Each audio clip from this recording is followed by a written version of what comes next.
ایک بچہ مسجد سے اندر داخل ہوتا ہوا دکھائی دیا۔ اس بچے کے اندر ایک عجیب سی روشنی دکھائی دے رہی تھی۔ اس کی آنکھیں نیلے رنگ کی تھیں جو بہت خوبصورت تھی۔ عموماً اس علاقے میں ایسے بچے نہیں ہوتے۔ یہ پنجاب کا ایک گرم علاقہ ہے، لیکن پھر بھی اس بچے کو یہاں پر دیکھ کر مجھے خوشگوار سی حیرت ہوئی۔ میں نے آج سے پہلے اس بچے کو یہاں نہیں دیکھا تھا، اسی لیے فوراً اس کی طرف متوجہ ہو گیا جو سیدھا میری ہی طرف آ رہا تھا۔ اس نے شائستہ اور سلجھے ہوئے لہجے میں مجھے سلام کیا۔ السلام علیکم مولوی صاحب، مجھے آپ سے کچھ کام ہے۔ اس نے سلام کرتے ہوئے جھجکتے ہوئے جب مجھے کہا تو میں نے بھی وعلیکم السلام کہتے ہوئے اسے کہا، کہو بیٹا کیا کام ہے؟ میرے پوچھنے پر اس نے کہا کہ میرا ایک بھائی پیدا ہوا ہے تو اس کے کان میں اذان دینی ہے۔ اس بچے نے جواب دیا تو میں نے کہا، ٹھیک ہے میں تمہارے ساتھ چلتا ہوں، ابھی تو عشاء کی جماعت میں کچھ وقت ہے اور میں یہ وقت فارغ ہوتا ہوں، چلو آؤ چلتے ہیں۔ میں نے اس بچے کو کہا اور اپنی ٹوپی کو سر پر جماتے ہوئے اس کے ساتھ چل پڑا۔ اس بچے کے ساتھ چلتے ہوئے راستے میں ادھر ادھر کی باتیں کر رہا تھا۔ اسی سے مجھے معلوم ہوا کہ ان لوگوں کو یہاں پر آئے ہوئے کچھ دن ہی ہوئے ہیں اور آج اس کے گھر ایک بھائی کی پیدائش ہوئی ہے اور اسی کے کان میں اذان دینے کے لیے وہ مجھے بلانے آیا تھا۔ وہ بچہ بہت مہذب اور شائستہ انداز میں بات کر رہا تھا۔ میں نے پہلی بار کسی بچے کو اتنے اچھے طریقے سے بات کرتے ہوئے سنا، ورنہ تو اس محلے کے بچے توبہ الامان الحفیظ، ان سے تو پناہ ہی اچھی۔ میں اس کے ساتھ چلتا ہوا گھر کے دروازے پر آ کر رک گیا۔ یہ میری مسجد والی گلی میں ہی گلی کے نکڑ پر دوسری طرف پہلا گھر تھا۔ اس طرف میں پہلی بار آیا تھا کیونکہ میری رہائش تو مسجد میں ہی ہوتی تھی، اسی وجہ سے میں کم ہی وہاں سے نکلتا تھا۔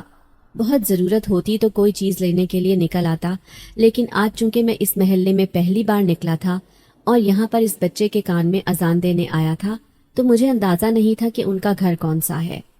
وہ بچہ مجھے باہر کھڑا کر کے خود اندر چلا گیا۔ میں اپنی دانست میں گھر کا جائزہ لے رہا تھا۔ گھر کے باہر کی حالت تو اتنی اچھی نہیں تھی، اب اندر کا نہیں معلوم تھا۔ وہ بچہ کسی اچھے گھرانے سے معلوم ہوتا تھا، لیکن گھر کی حالت دیکھ کر ایسا لگ نہیں رہا تھا۔ چند ہی لمحوں کے بعد وہ بچہ جس نے اپنا نام احمد بتایا تھا واپس آیا اور اس نے مجھے اندر آنے کا اشارہ کیا۔ میں نے جھجکتے ہوئے اندر قدم رکھا، لیکن اس گھر کے اندر داخل ہوتے ہوئے ایک عجیب سی ٹھنڈک نے مجھے اپنی لپیٹ میں لے لیا۔ میرے پورے وجود میں ایک سرد سی لہر دوڑتی چلی گئی۔ یوں محسوس ہو رہا تھا جیسے اس گھر میں کچھ ہے۔ ایسا لگ رہا تھا جیسے کوئی ایسی قوت یہاں پر موجود ہے جو دوسروں کو سحر زدہ کر دینے کے لیے کافی ہوتی ہے۔ میں چونک گیا، کھٹک سا گیا تھا۔ بے اختیار نگاہ گھما کر دیکھا، لیکن مجھے کچھ دکھائی نہیں دیا۔ وہ بچہ مجھے بیٹھک نما بنے ہوئے کمرے میں لے آیا اور پھر کچھ دیر کے بعد ہی اپنے چھوٹے بھائی کو گود میں اٹھائے میرے پاس لے آیا۔ احمد کا وہ چھوٹا بھائی بھی بہت خوبصورت تھا اور اس کی طرف دیکھ کر بھی ایک الگ ہی احساس دل میں جاگتا تھا۔ میں چونک سا گیا تھا۔ اپنے ان احساسات کو میں کوئی نام نہیں دے پا رہا تھا، لیکن سمجھ نہیں آ رہی تھی کہ میرے ساتھ یہ کیا ہو رہا ہے۔ پہلی بار کسی کے بارے میں نے ایسا محسوس کیا تھا۔ تاہم میں نے اپنے خیالات کو جھٹکا اور احمد کے بھائی کے کان میں اذان دینے لگا۔ وہ پہلے ہی بہت رو رہا تھا، شاید ماں کی گود سے اٹھ کر آیا تھا۔ جیسے ہی اس کے بھائی کے کان میں نے اذان دی وہ خاموش ہو گیا، بالکل ساکت، ایسے لگ رہا تھا جیسے کبھی رویا ہی نہ ہو۔ احمد بہت حیران ہوا اور کہنے لگا، جب سے پیدا ہوا ہے تب سے روئے جا رہا ہے، اور پھر امی نے ہی مجھے کہا کہ مسجد سے مولوی صاحب کو بلوا لاؤں تاکہ اس کے کان میں اذان دی جا سکے، تبھی میں نے فوراً آپ کو بلوایا۔ احمد نے وضاحت دیتے ہوئے مجھے کہا تو میں نے سر ہلا دیا۔ تاہم اس کے گھر میں خاموشی تھی، ایک سناٹا تھا، لیکن اس سناٹے میں سکون تھا۔ میرے حواسوں پر نیند طاری ہونے لگی تھی، لیکن خود کو سنبھالتے ہوئے میں اٹھ کھڑا ہوا اور احمد کو خدا حافظ کہہ کر جیسے ہی نکلنے لگا تو اس نے ایک چھوٹا سا لفافہ لا کر مجھے پکڑا دیا اور کہنے لگا، یہ امی نے دیا ہے۔ میں بے حد حیران ہوا، مجھے نہیں معلوم تھا کہ اس کے اندر کیا ہے، تاہم میں نے اسے کہا کہ میں ایسے کسی سے تحفہ نہیں لیتا۔ جبکہ احمد کہنے لگا، امی کہہ رہی ہیں کہ آپ اسے اپنے پاس رکھیں اور ہمارے لیے دعا کرتے رہا کریں۔ احمد کی بات سن کر میں خاموش ہو گیا اور اس لفافے کو جیب میں ڈال دیا۔ ویسے بھی عشاء کی نماز کا وقت ہو رہا تھا اور مجھے دیر ہو رہی تھی۔ میں فوراً مسجد پہنچا اور آ کر وضو کر کے اذان کے لیے کھڑا ہو گیا۔ تاہم میرے دماغ میں ابھی بھی احمد، اس کا گھر اور اس کا وہ چھوٹا بھائی گھوم رہے تھے، اور ابھی تو میں نے اس لفافے کو بھی کھول کر نہیں دیکھا تھا۔ عشاء کی نماز سے فارغ ہونے کے بعد جب میں اکیلا تھا اور مسجد خالی ہو چکی تھی تو بے اختیار میں نے اس لفافے کو کھول کر دیکھا۔ میری حیرت کی انتہا نہیں رہی کہ اس لفافے میں ایک بھاری رقم موجود تھی۔ گننے پر پتہ چلا کہ وہ 50,000 تھے۔ اتنی زیادہ رقم احمد نے آخر مجھے کیوں دے دی؟ کہیں غلطی سے تو نہیں دے دی؟ میرے دماغ میں یہ سوچ آئی کہ میں فوراً اٹھ کھڑا ہوا، مسجد کے دروازے کو تالا لگا کر احمد کے گھر کی طرف چل پڑا۔ حالانکہ وہ رقم احمد نے مجھے خود دی تھی، لیکن پھر بھی میں ایک بار تصدیق کرنا چاہتا تھا، اور ویسے بھی میں اتنی بڑی رقم کا حقدار تو نہیں تھا۔ یہی وجہ تھی کہ میں احمد کے دروازے پر آ کر کھڑا ہوا۔ کافی دیر دروازہ کھٹکھٹانے کے بعد جب کسی نے دروازہ نہیں کھولا تو میں مایوسی سے واپس پلٹ آیا۔ میرا خیال تھا کہ شاید احمد کسی کام سے چلا گیا ہو، اور اس کی امی تو ٹھیک نہیں تھی، اسی لیے دروازہ کھولنے نہیں آئی۔ لیکن حقیقت کچھ اور بھی ہوگی، یہ تو مجھے معلوم ہی نہیں تھا۔ تاہم میں نے وہ رقم اس وقت جیب میں رکھ دی اور سوچا کہ اگلے دن جا کر احمد کو واپس کر دوں گا، اور پھر مطمئن ہو کر سو گیا۔ میرا نام بلال ہے، اور اس مسجد میں آئے ہوئے مجھے تقریباً 2 مہینے ہو گئے ہیں۔ پیشے کے اعتبار سے میں مؤذن ہوں اور بچوں کو پڑھانے کا کام کرتا ہوں۔ اس سے میری اچھی گزر بسر ہو جاتی ہے۔ ہمارا گاؤں ایک کافی چھوٹا سا گاؤں ہے، لاہور کے قریب ایک علاقے میں آباد ہے۔ وہاں پر میری امی اور 5 بہنیں رہتی ہیں۔ 2 بہنیں مجھ سے بڑی ہیں جبکہ 3 چھوٹی ہیں۔ ابا کا انتقال کچھ عرصے پہلے ہی ہوا تھا۔ چند سال پہلے ہماری زندگی بھی بہت اچھی تھی۔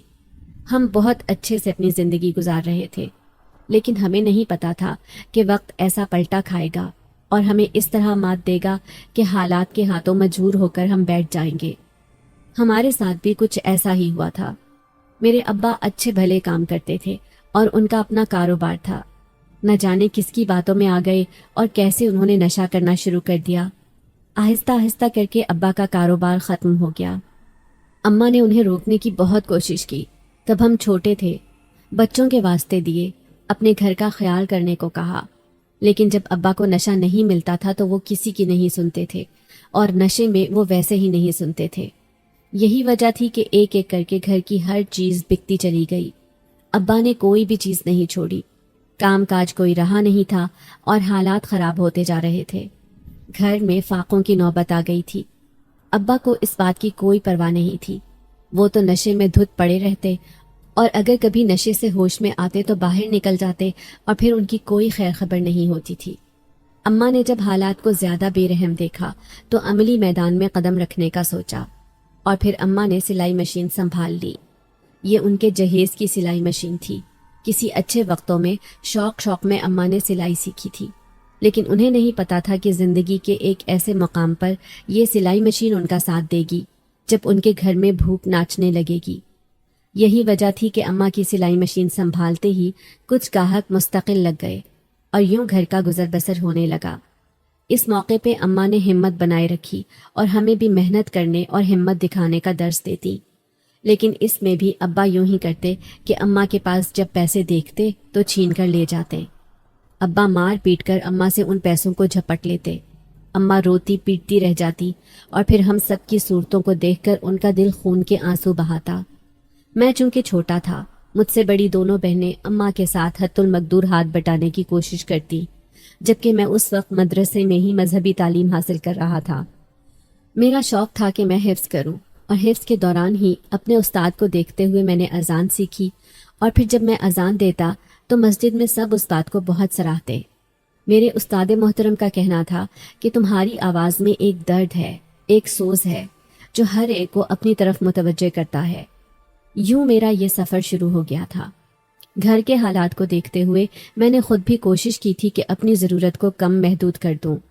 حالانکہ تب تو میں صرف 12 برس کا تھا، لیکن آہستہ آہستہ کر کے جیسے جیسے اماں کا کام کرتا گیا، اماں نے میری دونوں بڑی بہنوں کو سلائی کا کام سکھا دیا، اور وہ دونوں بھی اب اماں کا ہاتھ بٹانے لگی۔ جبکہ ان تینوں کو اس طرح محنت کرتا دیکھ کر میں دل ہی دل میں سوچتا کہ ایک بار میں رزق کمانے کے قابل ہو جاؤں تو پھر ان سے یہ سلائی مشین چھین لوں گا۔